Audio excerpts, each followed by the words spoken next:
everyone, Christina here. Welcome to day 18 of the holiday card series. Today I'm going to be using these wood envelopes that Simon Says Stamps sells. I'm going to be using the birch color today, and in the past for the holiday card series I've normally just stuck in one or two envelopes just to change it up a bit, and I thought today I would do an envelope for the holiday card series. Since it is part of the holiday spirit of sending cards, I thought the envelopes would fit. So I'm going to take this wood envelope and I'm going to be adding some watercolor on top. I'm using my Kuretake Zig Gansai Tambi palette, and I'm going to start out with the red color. I'm mixing it up so there's quite a bit less water than paint. It's a pretty thick paint because as this goes on, it's going to actually dry back quite a bit. Not a ton, but it'll dry back quite a bit. When I tested out watercoloring on these wood envelopes, I discovered that they didn't warp too much. They actually stayed pretty flat, and as long as I don't apply too much heat when I dry it, it should be just fine. I've added an aqua blue color underneath and kind of mixed those, made a really pretty purple color. Normally, green and red would make sort of a grayish brown. It's kind of a really not so pretty color. But because that aqua green is more on the blue side and blue and red make purple, it makes kind of a dusty purple. It's really pretty. So I'm mixing that in with a little bit of a darker green shade and adding quite a bit of that intense color at the very bottom. And by adding a bit more paint on top, it gets a little more water on the surface, and those colors started to mix and meld. I did end up taking a paper towel and sopping up just a little bit of that water that was at the very bottom of the envelope. And then I used my heat tool to speed up the drying process. I let that dry for a few minutes on its own and then took my heat tool to it. And as long as I kept the heat moving, it didn't warp too much. I did want to mention that I didn't paint all the way to the edges because I wanted to make sure that that wood color showed through. But if you wanted to paint all the way to the edges, you certainly could. I'm going to be painting my friend Kathy's name on this envelope as well as her P.O. box address. So I'm using a pencil just to pencil in her name. And then I took a T-square ruler to draw in some lines. This is where her P.O. box number and the city is going to be listed. I also penciled those in so it would give me a good idea of where I would be painting.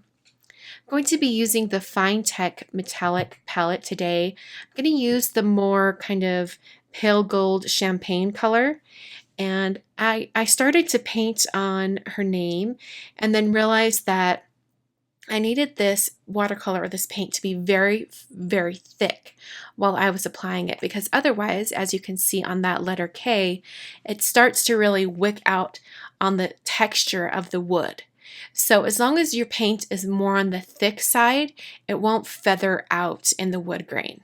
So I tried to keep the paint fairly thick while I was painting on her name. And this is one of my favorite ways to paint on words of any sort on any project, especially if you are not as comfortable with painting letters or doing brush lettering freehand without any planning ahead. You could use a little bit of penciling and pencil in your letters just as a single line, and then as you go over it with your brush and some paint, you can add in those thicks and thins. So you can see how pretty that shine is with that kind of champagne gold color. Now I'm going to use some gouache. As I've used in the past, or as I've described in the past, gouache is a more opaque paint. It is a little bit transparent the more water you add, just like watercolor, but gouache is really, really great when you need something that's really opaque. So I've mixed that so it's a fairly thick paint.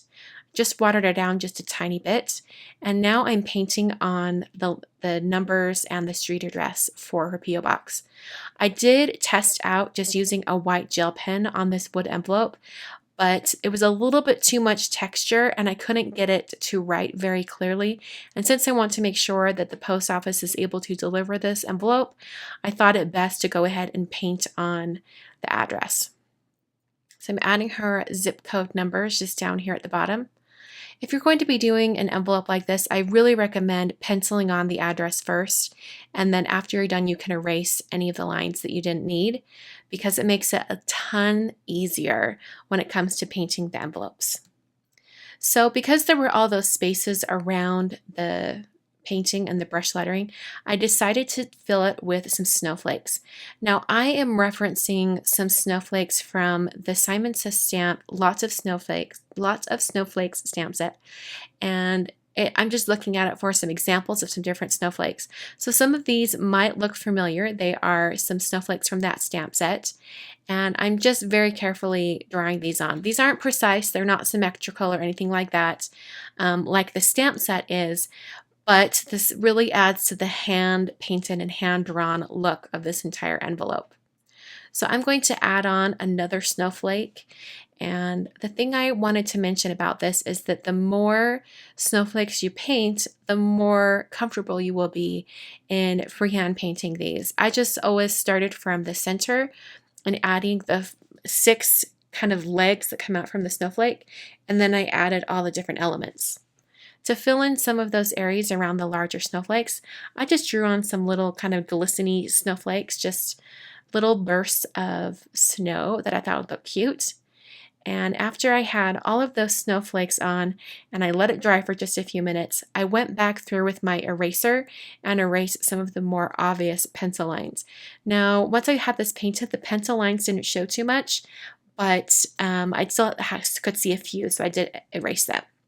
Wanted to mention that there isn't much room for a stamp up at the top, and I'm nervous about the stamp coming off in the mail, so I will be putting this in a clear cellophane mailer. I'll have that linked down in the supply section below, but I could just put this in the little clear bag and then put the stamp on the outside, and it should be able to go through the mail. So thank you so much for watching. I will see you guys in my next video, and until then, happy card making.